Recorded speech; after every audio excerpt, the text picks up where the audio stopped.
Hi everyone, good evening. I Neha Gupta welcome you all to my YouTube channel and I hope that you all are doing well. तो friends आज की जो हमारी video है वो है topic के ऊपर World trade organisation and India.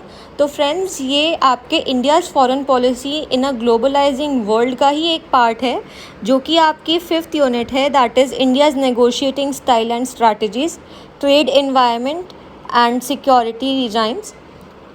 तो फ्रेंड्स अक्सर करके मोस्टली पेपर्स में देखा गया, लाइक प्रीवियस ईयर पेपर्स में देखा गया है कि ऐसा क्वेश्चन आ ही जाता है, write a short note on world trade organisation and India, या फिर what is relation between WTO and India. तो ये अक्सर करके आ ही जाता है क्वेश्चन। तो जो आज के मैं आपको ये नोट्स प्रोवाइड कर रही हूँ जो कि पॉइंटर की फॉर्म में है, आप इसको अच्छे से रेफ़र करके अपना एक अच्छा खासा आंसर प्रिपेयर कर सकते हैं।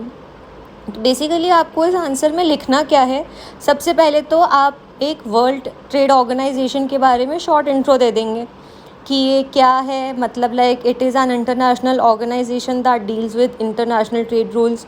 इसके हेडक्वार्टर्स कहाँ पर है, इसके कितने मेंबर कंट्रीज़ है, ये कब फॉर्म हुआ, कौन से ईयर में फॉर्म हुआ, और इसके मेन ऑब्जेक्टिव्स क्या है। जैसे कि इस PDF में 6 मेन ऑब्जेक्टिव्स के बारे में बात करी है।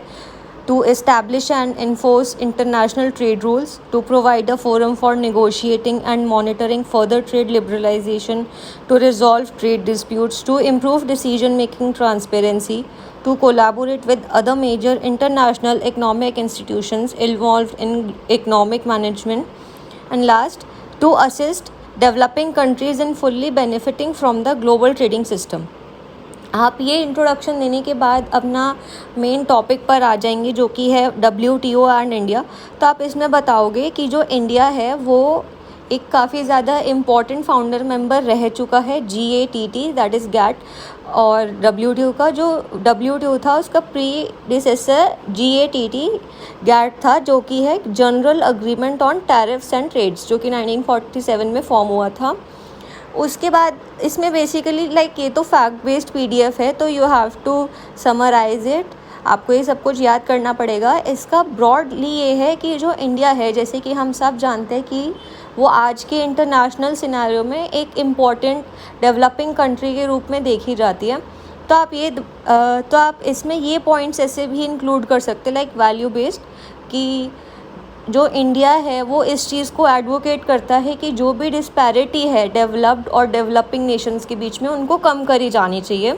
ये जो पॉइंट मैंने अभी बोला है ये आप इसके लास्ट पॉइंट में देख सकते हैं, जो कि है developed countries has been putting pressure on inclusion of non trade issues such as labor standards, environmental protection, human rights, rules on investment, competition policy in the WTO agreements। But जो India है वो इन सब चीज़ से बिल्कुल सहमत नहीं है। मतलब वो ये कहता है कि जो डेवलप्ड कंट्रीज़ है उनके लिए तो ये non trade issues successfully implement करना बहुत आसान है, बट जो डेवलपिंग नेशंस है उनके लिए काफ़ी मुश्किल है। लाइक अगर आप पॉल्यूशन नॉर्म्स के ऊपर बहुत ज़्यादा स्ट्रिक्टनेस करोगे तो डेवलप्ड कंट्रीज़ में तो इस चीज़ को लेकर कोई भी दिक्कत नहीं आएगी, क्योंकि उनकी तो इंडस्ट्रीज़ और फैक्ट्रीज़ काफ़ी अच्छे से इस्टेब्लिश हो चुकी है। बट जो डेवलपिंग कंट्रीज़ है उनमें तो ऐसा कुछ भी नहीं है, उन्हें तो अभी ये सब प्रोसेस को गो थ्रू करना है और इन सबको इम्प्लीमेंट करना है। तो आप इतने स्ट्रिक्ट नॉर्म्स डेवलपिंग कंट्रीज़ के ऊपर नहीं आप इम्प्लीमेंट कर सकते हो। तो ये south and north south disparity का भी एक एंगल इसमें आप प्रोवाइड कर सकते हैं।